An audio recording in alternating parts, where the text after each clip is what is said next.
Jemaah sebangsa dan setanah air yang dimuliakan Allah, surah ini disebut dengan surah Al-Ikhlas karena mengandung pembicaraan tentang tauhid kepada Allah Subhanahu wa ta'ala dan iman yang murni kepadanya.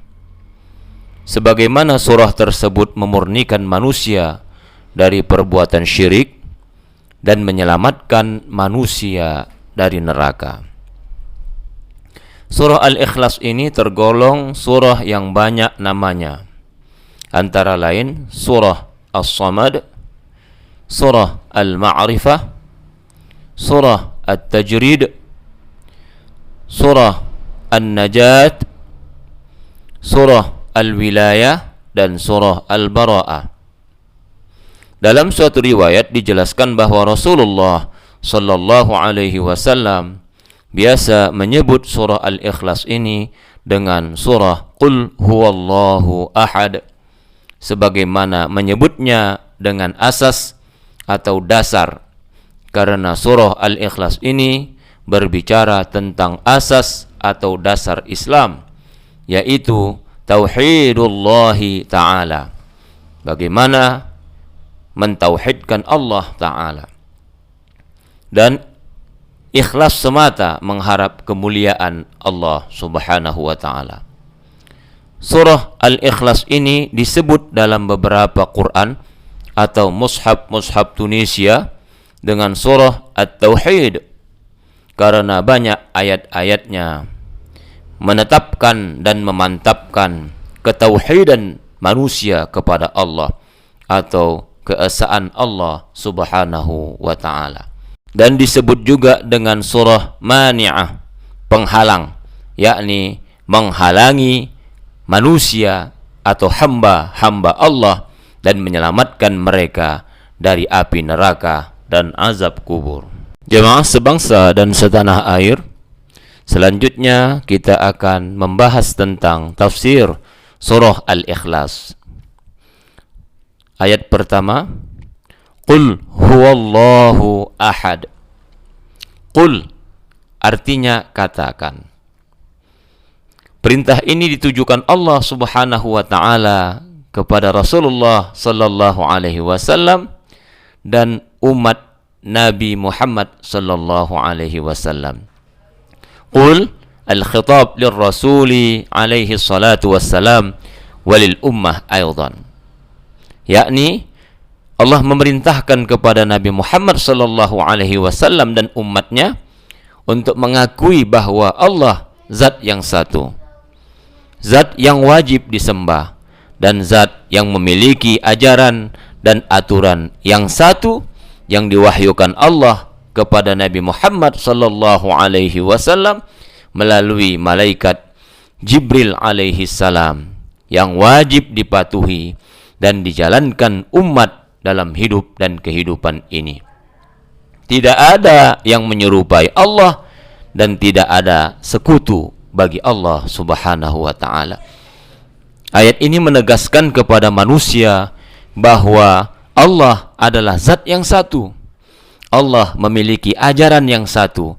Itulah ajaran yang dibawa baginda Rasulullah sallallahu alaihi wasallam, yaitu Islam, rahmatan lil alamin. Ayat kedua, Allahus Samad. Allah Subhanahu wa ta'ala menerangkan bahwasanya dialah Allah yang Samad, tempat bergantung, tempat meminta segala sesuatu dan semua makhluk dalam memenuhi hajat dan kebutuhan makhluk. Karena Allah maha sempurna sifat-sifatnya, yang mana semua makhluk fakir, miskin di hadapan Allah dan membutuhkan kasih sayang Allah Subhanahu wa ta'ala. Diriwayatkan dari Ibnu Abbas bahwasanya yang dimaksud dengan As-Samad adalah kesempurnaan ilmu Allah, kesempurnaan kasih sayang Allah, kesempurnaan kekuasaan Allah, kesempurnaan qudrat Allah. Allah maha sempurna kekayaannya atas makhluk-makhluk dan segala ciptaannya. Ayat ketiga, lam yalid wa lam yulad. Lam yalid, dia tidak beranak. Karena Allah Maha Agung yang tidak ada suatu apapun menyerupainya.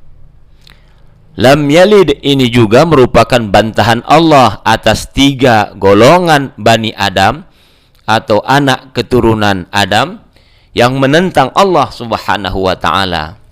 Yang pertama adalah orang-orang musyrik yang berkata bahwa malaikat-malaikat adalah anak-anak perempuan Allah.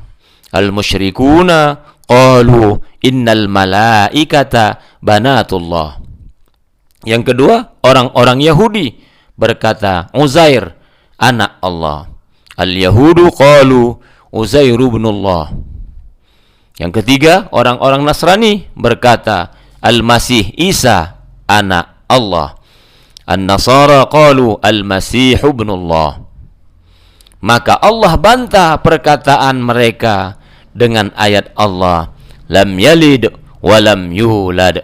Karena Allah Azza wa Jalla, dialah yang pertama, dialah yang awal, yang tidak ada sesuatu apapun sebelumnya. Bagaimana Allah bisa dilahirkan? Ayat terakhir, ayat keempat, walam yakul lahu kufuwan ahad. Ayat ini menegaskan bahwa tidak ada sesuatu apapun yang menyerupai atau menyamakan Allah dalam segala sifat-sifatnya.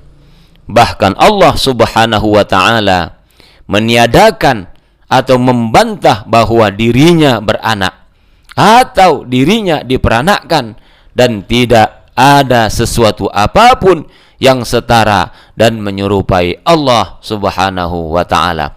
Demikianlah jamaah sebangsa dan setanah air tafsir dari surah Al-Ikhlas ini. Demikian, mudah-mudahan kita dapat memahami tafsir dari surah Al-Ikhlas ini. Usikum wa iya ya nafsi bitaqwallah. Wassalamualaikum warahmatullahi wabarakatuh.